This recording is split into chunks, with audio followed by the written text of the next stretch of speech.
May nare-receive ka ba ng mga hindi naman importanteng notification galing sa iyong mga phone application na hindi naman ginagamit?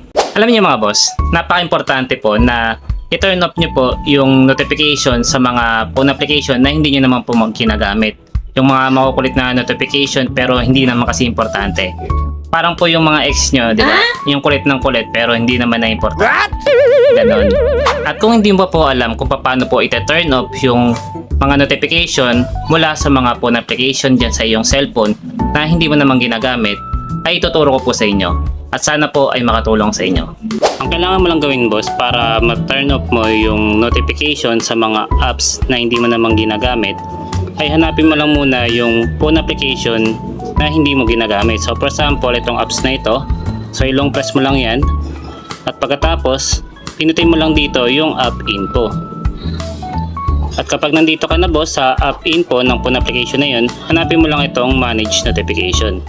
Pinutin mo lang yan at pagkatapos dito, ang pipiliin mo lang po dito ay ito pong allow notification. Kailangan nyo lang po yan i-turn off.